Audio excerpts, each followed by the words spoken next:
Hello. Start करते हैं। Hospital and clinical pharmacy. Question number 1 है फार्माक्यूरमेंट ऑफ ड्रग्स। तो फार्मेसी भंडार हेतु औषधि की प्राप्ति में फार्मासिस्ट का कार्य महत्वपूर्ण होता है। अस्पताल में यानी हॉस्पिटल में औषधि की प्राप्ति की 2 प्रणाली होती हैं। नंबर 1 सेंट्रलाइज सिस्टम और डिसेंट्रलाइज सिस्टम। सेंट्रलाइज सिस्टम है भैया, इस प्रणाली में क्रय की समस्त प्रक्रिया क्रय अधिकारी या क्रय समिति द्वारा संपन्न की जाती है, मतलब इन दोनों के द्वारा वेरीफाइड की जाएगी। और डिसेंट्रलाइज सिस्टम में औषधियों को क्रय की कार्यवाही उपभोक्ता विभाग द्वारा होती है। विधियाँ यानी प्रोसीजर अब आपको बताएंगे किस किस प्रोसीजर से की जाती हैं। ये तो परचेज रिक्वायरमेंट होती है, ठीक है। नंबर 2 होती है परचेज ऑर्डर, रिसिप्ट ऑर्डर।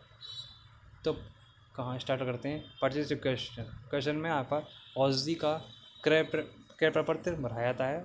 औषधि मतलब उसका क्या ड्रग आया है हमारे पास, क्या औषधि आई है, उनकी एक प्रपत्र मतलब फॉर्म भरा जाएगा। इसमें औषधि का विवरण, विशेषताएँ, मतलब क्या क्या आया है, पैकेजिंग भरी जाएगी, कितने पैकेज हैं, मात्रा भरी जाएगी, मासिक खपत भरी जाएगी, आदि बिंदु भरे जाते हैं। इसकी मुख्य प्राप्त कॉपी प्रशासनिक अधिकारी यानी एक ऑफिसर होता है, प्रशासनिक ऑफिसर, उसको इसको कॉपी दी जाएगी, प्रदान की जाएगी।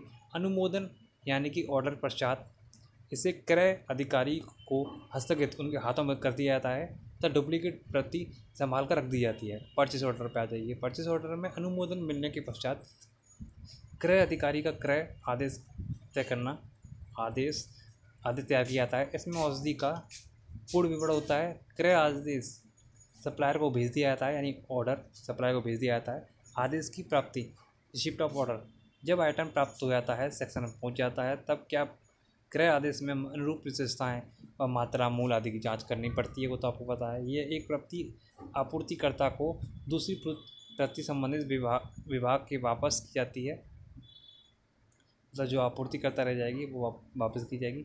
प्राप्त आइटम क्रय रजिस्टर में दर्ज किया जाता है। इसमें प्राप्त निर्गत दोनों कॉलम भरे जाते हैं। इमरजेंसी हेतु अधिक औषधि, मतलब इमरजेंसी में औषधि की जो प्रयोग जरूरत होती है, उसका सीधे हम क्रय थोक विक्रेता से वार्तालाप कर सकते हैं, मतलब बातचीत कर सकते हैं। कॉन्ट्रैक्ट परचेस की भी प्रक्रिया उपयोगी है, औषधि प्राप्ति की मतलब उपयोगी है, जो कि थोक विक्रेता या सीधे वीड द्वारा होता है। परंतु यदि औषधि की अधिक मात्रा क्रय की जाती है, जिसकी आवश्यकता की नियमित हो, तो तुलनात्मक बीडिंग एक अच्छी क्रय विधि है। बाद में विभिन्न विनिर्माता की निविदाओं तथा तुलनात्मक विवरण तैयार करना, न्यूनतम मूल्य चिन्हित किया जाता है। न्यूनतम मूल्य बोल विनिर्माता आपूर्तिकर्ता के क्रय आदेश जारी किए जाते हैं। इन सब प्रक्रिया में फार्मासिस्ट को महत्वपूर्ण योगदान मिलता है, देना पड़ता है, यानी समझ लीजिए। अब आता है application of computers in pharmacy. Pharmacy में कंप्यूटर की विभिन्न मतलब क्या क्या उपयोग है, कहाँ कहाँ उपयोग है, वो बताना है इसमें। फार्मेसी क्षेत्र में अंतर्गत विभिन्न क्षेत्रों में कंप्यूटर का अत्यंत योगदान है। कंप्यूटर का प्रयोग आंकड़े प्रबंधन, सूचना भंडार, सूचना प्रेषण, फाइल निर्माण, भंडार का रखरखाव, औषधि मॉनिटराइजिंग, विपरीत सूचनाएँ, मतलब क्या सूचना आ रही हैं, जा रही हैं, वो सूचनाएँ, अन्य सूचनाएँ कंप्यूटर द्वारा प्राप्त की जाती है। फार्मासिस्ट कंप्यूटर का प्रयोग निम्न कार्य हेतु करता है। कंप्यूटर का रजिस्ट्रेशन होता है। इसमें चिकित्सक को रिकॉर्ड रखा जाता है। चिकित्सक को मतलब चिकित्सा संबंधी रिकॉर्ड रखरखाव होता है। अनुसंधान कंप्यूटर का प्रयोग किया जाता है। अनुसंधान में कंप्यूटरीकृत औषधि सूचना पद्धति बनाई जाती है, उसमें देखी जाती है। भंडारण नियंत्रण रखा जाता है। औषधि निर्देशन रखा जाता है। कंप्यूटरीकृत पंजीकरण व चिकित्सा रखरखाव, पहला पॉइंट आ गया। तो भारतीय अस्पतालों में चिकित्सा रखरखाव व्यवस्था अत्यंत अध्ययनीय। अधिकांश रोगी के रिकॉर्ड का रखरखाव इतना पुराना है कि उसको एक ट्रैक पर लाना असंभव हो गया है। रजिस्ट्रेशन कराने के लिए रजिस्ट्रेशन काउंटर पर लंबी भीड़ लगी रहती है।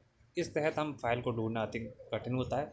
रिकॉर्ड फाइल में फाइल के ढेर लगे रहने के कारण रोगी की फाइल ढूंढने अत्यंत मुश्किल है, अत्यंत कठिन है। कंप्यूटर द्वारा रोगी के पूर्व रिकॉर्ड या बीमारी की स्थिति जानकारी कम समय में अत्यंत सरलता से मिल जाती है। इसके अतिरिक्त रोगी की फाइल पेज का खोना, फाइल के रखने की समस्या, इससे भी हम फ्री हो जाते हैं।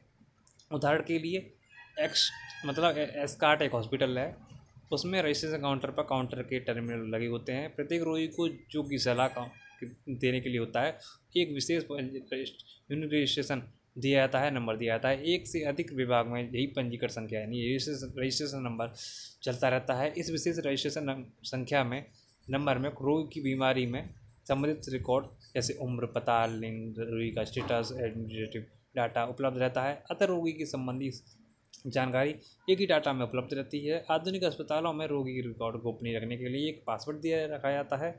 इस रोगी की पूर्व मेडिकल इतिहास को देखा भी जा सकता है। सेंट्रल रजिस्ट्रेशन डिपार्टमेंट द्वारा मास्टर कार्ड दिया जाता है रोगी को। यदि कोई रोगी बाहर साथ से सलाह के लिए आता है तो मास्टर कार्ड से रोगी के इतिहास के बारे में जानकारी मिल जाती है, मतलब पहले क्या उसके बारे में ट्रीटमेंट हुआ उसके बारे में।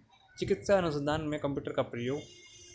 चिकित्सा अनुसंधान में कंप्यूटर का दो प्रयोग होते हैं। कंप्यूटर से उपकरणों की जांच, डाटा संरक्षण, भंडार सुधार, सांख्यिकी विश्लेषण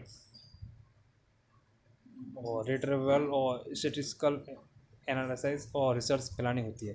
computer approvement, blood circulating, gas analyser, ultrasound scanner, CT scan, मतलब ये सारे प्रयोग इसी से चलते हैं कंप्यूटराइज होकर। और चिकित्सा कंप्यूटर का प्रयोग मैथमेटिकल इनोलल्स, बायोलॉजिकल सिग्नल्स, रिकॉर्डोग्राफ्स, इमेज बनाने में रखते हैं। कंप्यूटरीकृत औषधि सूचना प्रणाली, कंप्यूटराइज्ड ड्रग इंटरनेशन सिस्टम। औषधि सूचना प्रणाली में कंप्यूटर लिटरेचर सर्चिंग, बुक्स व जर्नल इत्यादि का रिकॉर्ड में रखने से प्रदान करना, मेडिसिनल नेशन द्वारा की जाती है। ये और नोट से आप कर लीजिए इसको।